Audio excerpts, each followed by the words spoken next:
Oi, gente, meu nome é Cecília Barreto. Caso você não me conheça, eu sou neurocientista e coach de carreira e eu vim fazer esse vídeo para compartilhar um pouco do meu ponto de vista sobre o coronavírus, ou seja, como é que essa fase vai impactar a nossa carreira e o que a gente pode fazer para se prevenir. Eu vou trazer 10 pontos de atenção que a gente precisa ter em mente ao longo desse período, tá certo?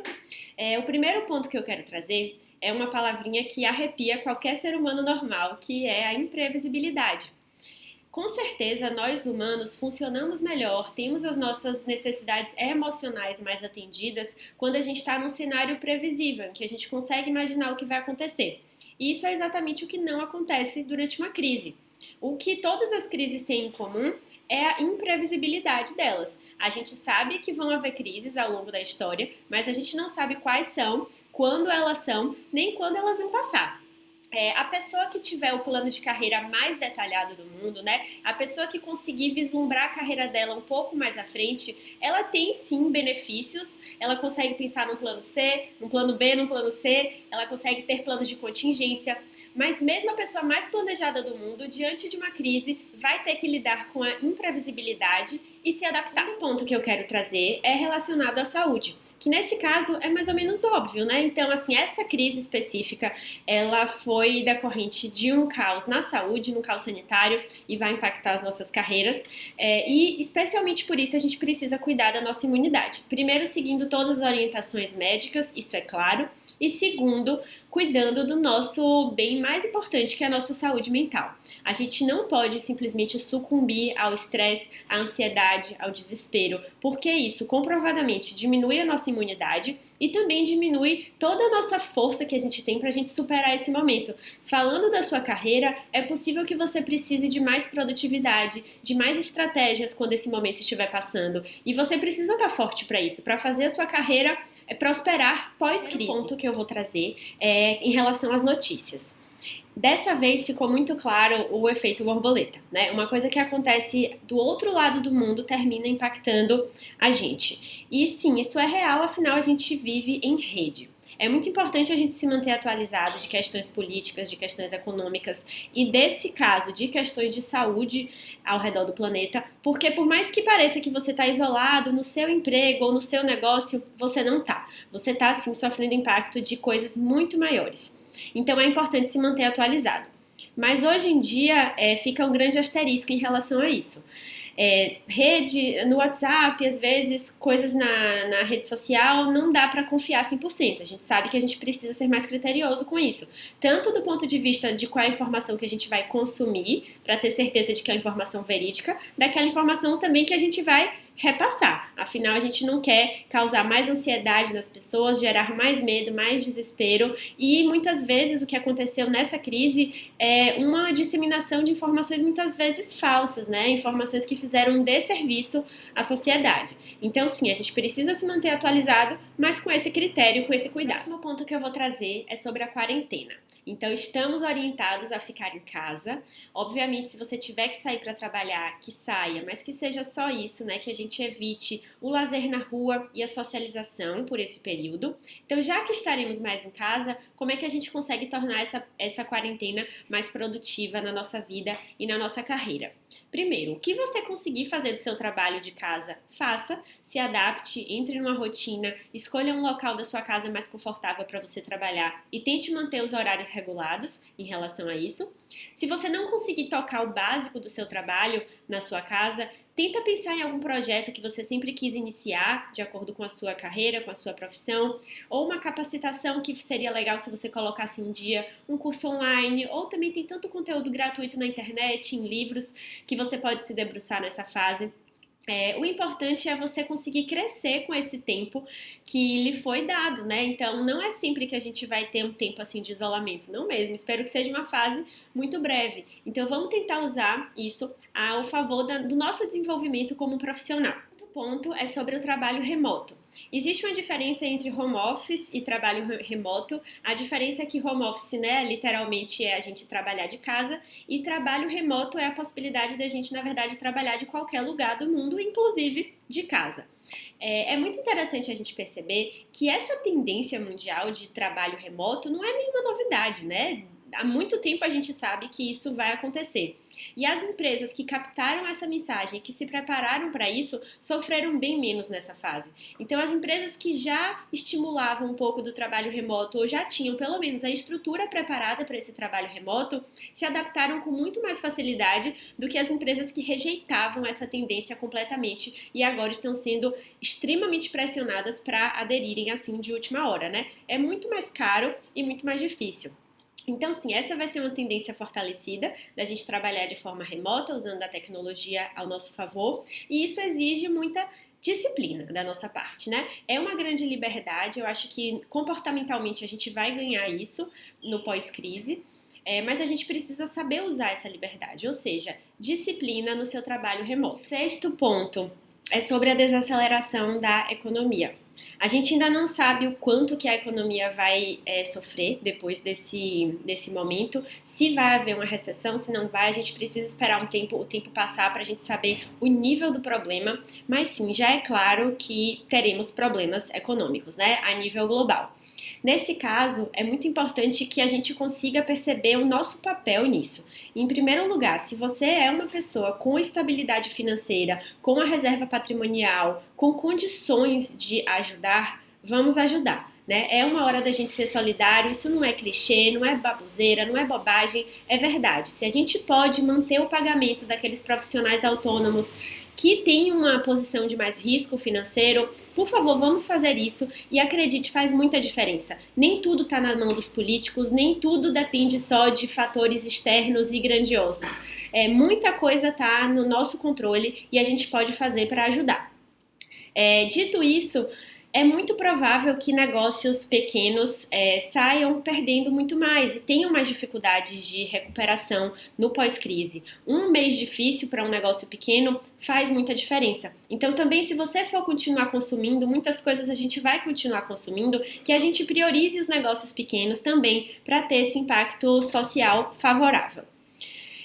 Tendo em vista que quando as empresas sofrem problemas econômicos, naturalmente a gente tem um momento de demissão e tudo mais, realmente não é porque hoje você está trabalhando de home office e tá tudo bem com você e o profissional liberal que está se dando mal. Não necessariamente, a gente vive sim em uma rede e quando um lado vai mal, o outro lado também vai mal. Não é pra gente ver quem tá perdendo mais, pra quem que vai ser mais difícil e muito longe disso eu não tô desejando mal pra ninguém. É muito pelo contrário.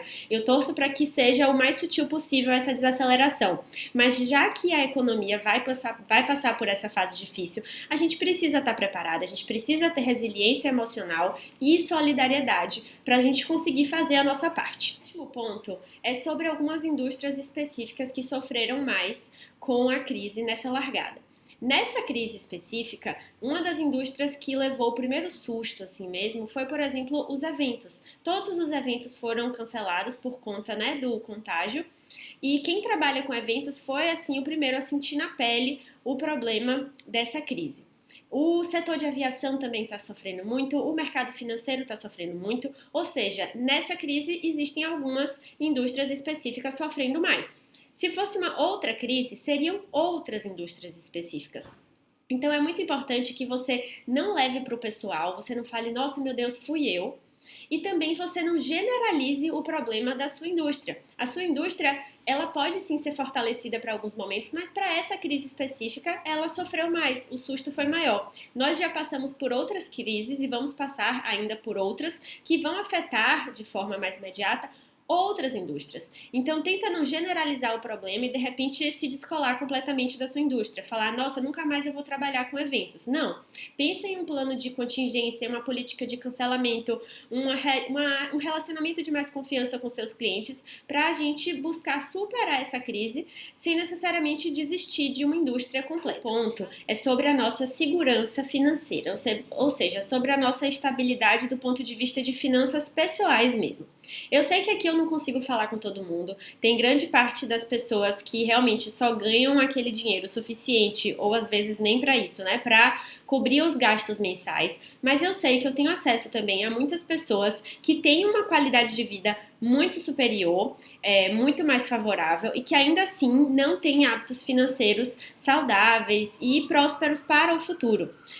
Na crise, a gente com certeza tem um grande convite para rever os nossos hábitos financeiros. O dinheiro na nossa sociedade atual, a falta dele principalmente, é vista pelo cérebro como uma grande ameaça, que liga aqui na nossa cabeça todos os circuitos de medo, de desespero e de pânico. Então, se você tinha hábitos financeiros que não eram favoráveis para o seu futuro, para uma possível crise, tá na hora da gente mudar. A gente sim precisa poupar, a gente precisa investir, a gente precisa ter uma reserva de emergência, considerando que o cenário pode ficar desfavorável do dia para a noite. A gente sempre torce para o melhor, mas a gente se prepara para o pior. E essa responsabilidade financeira é muito mais importante do que você saciar a sua vontade de comprar alguma coisa, de gastar dinheiro com bobagem. Então, se você não tinha essa reserva financeira, você está mais preocupada agora. E tudo bem, você vai ter que passar por isso, mas que sirva de lição e que sirva de aprendizado para que na próxima crise você já tenha essa rede de proteção financeira com mais estabilidade. Que eu quero compartilhar é sobre a ideia de recomeços. Estamos passando por uma coisa que não estava nos planos de ninguém, absolutamente, e isso envolve, entre aspas, dar errado. Muita coisa vai dar errado. Um negócio pode dar errado, algumas demissões podem acontecer, e isso vai exigir de grande parte da gente que a gente recomece. E não tem outra forma de recomeçar a não ser coletando tudo que a gente tem de motivação, de força e partindo para a ação. Então, sim, no pós-crise, você vai usar toda a sua criatividade, todo o seu poder de estratégia e de inovação. E não importa se você tem um negócio ou se você é funcionário de algum lugar, mas todos nós vamos ter que recomeçar de alguma forma, porque vai ter sido difícil para todo mundo. Não se desespera e olha para esse pós-crise já como uma possibilidade. Enquanto a gente está na crise, a gente está se preparando e no pós-crise a gente vai recomeçar, se for preciso. O ponto que eu quero compartilhar é um conceito chamado antifragilidade. Para eu explicar sobre antifragilidade, eu vou explicar antes sobre resiliência. Resiliência é aquela capacidade que a gente tem de voltar ao normal depois de passar por um impacto, por um problema ou por uma crise. A gente pode estar falando de mim mesma do ponto de vista individual, de um país ou da humanidade. Passa por um problema e volta ao normal, ou seja, essa pessoa é resiliente. O conceito de antifrágil é a evolução da resiliência. É aquela pessoa, aquela nação ou a humanidade que passa por um problema, passa por uma crise, mas quando passa, volta ainda melhor. Para a gente ser antifrágil, a gente precisa parar de resistir contra a crise e decidir aprender com a crise. Então, olhar para a crise como uma oportunidade, é um clichê e é verdade, e pensar o que é que eu consigo aprender, o que é que precisa acontecer comigo nessa crise, para que uma vez que ela passe, eu esteja melhor do que eu estava antes. Se você conseguir ajustar o seu olhar nesse período de crise por esse prisma, a sua carreira com certeza vai ser beneficiada lá no pós-crise. Tenta ajustar o olhar para as oportunidades que a crise está te convidando, do seu ponto de vista individual. E se cada um fizer isso, é natural que a gente faça como nação e também como humanidade. A grande certeza que a gente tem é que outras crises vão existir e que essa vai passar. A gente não sabe como nem quando. Essa crise vai passar. E eu estou determinada de que quando essa crise vai passar, eu vou estar melhor do que eu era antes, porque eu quero ser antifrágil. As 10 reflexões que eu senti de compartilhar nessa fase difícil de crise, coronavírus e a nossa carreira. Obviamente não é um momento agradável, mas a gente sempre tem duas opções, né? É sempre uma escolha como é que a gente vai reagir diante de uma situação. A gente definitivamente não pode mudar o cenário externo do dia para a noite, mas a gente tem total controle sobre as nossas atitudes e os nossos pensamentos. Então eu espero muito que essas reflexões tenham te ajudado e ajudado a sua carreira. Feliz de ouvir um pouco dos seus pontos de vista em relação à crise e à nossa carreira. Então comenta aqui embaixo o que é que você concorda, o que é que você discorda, o que é que você adicionaria à nossa lista de pontos de atenção e juntos a gente pode crescer mais. Se você gostou desse vídeo, dá um joinha e compartilha com aquela pessoa que você gosta e que pode estar mais preocupado, já refletindo, né, sobre o futuro do nosso trabalho e os nossos resultados, tá? Fico muito feliz em ajudar e conte comigo.